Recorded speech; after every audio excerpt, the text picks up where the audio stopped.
அனைவருக்கும் வணக்கம். இன்றைக்கி அம்மம்மா கிச்சனில் சொரக்காய் துவையல் பண்ண போகிறோம்.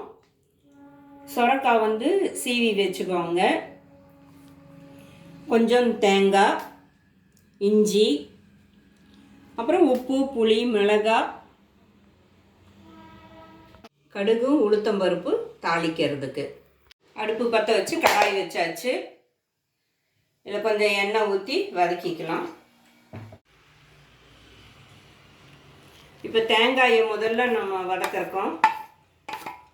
தேங்காய்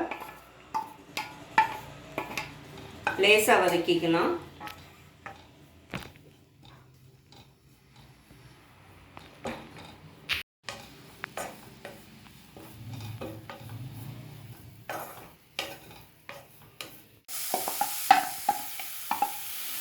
இப்போ சொரக்காயை நம்ம வதக்கணும்.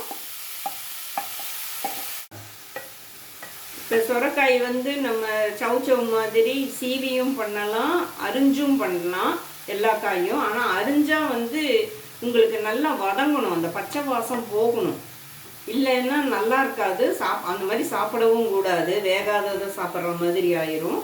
அதனால் இப்போ சீவிட்டிங்கன்னா உங்களுக்கு ஈஸியாக ஆயிரும், சீக்கிரமாக செஞ்சிடலாம். சொரக்காய் வதங்கிடுச்சு. இப்போ அதை எடுத்துடுறோம்.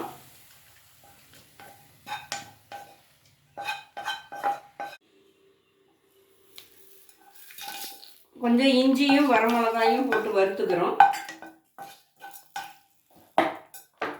வரமிளகாய் நெடி அடிக்காமல் இருக்கிறதுக்கு கொஞ்சம் ஒரு ட்ராப் எண்ணெய் ஊற்றிக்கோங்க, இல்லைன்னா அது நெடி அடிக்கும்.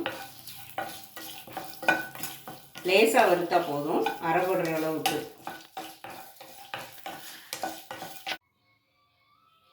இப்போ ஜாரில் வறுத்து வச்ச தேங்காய், வரமிளகா, இஞ்சி, உப்பு, சவுச்சவு எல்லாம் போட போகிறோம்.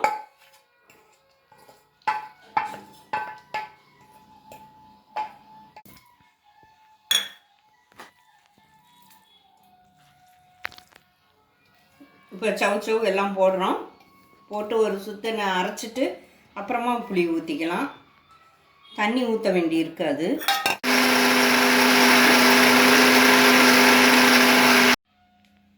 கொஞ்சம் புளி ஊற்றி அரைக்க போகிறோம்.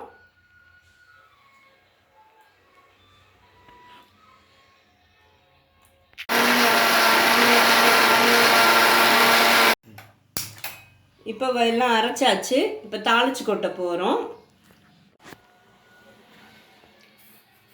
இப்போ எண்ணெய் காஞ்சிடுச்சு. கரண்டி வச்சு கடுகு போடுறோம், உளுத்தம்பருப்பு போடுறோம்,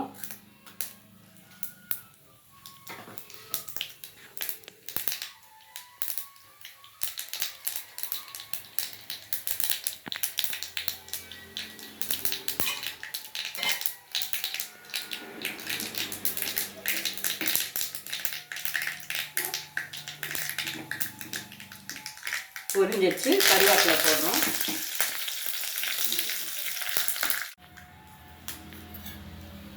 இப்போ தாளிச்சு போட்டுறோம். அவ்வளோதான். பாருங்கள், துவையல் ரெடி ஆயிடுச்சு. இந்த சொரக்காயில் வந்து வைட்டமின் பி சத்து, சி சத்தெல்லாம் இருக்குது.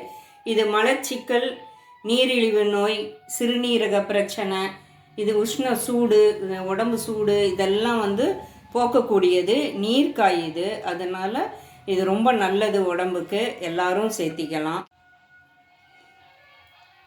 இதை நீங்களும் செஞ்சு பாருங்கள். சாதத்தில் துவையலுக்கு தொட்டு பிசைஞ்சும் சாப்பிட்லாம், இட்லி, தோசை, சப்பாத்திக்கும் சாப்பிட்லாம். பயன்பெறுங்கள். நன்றி, வணக்கம்.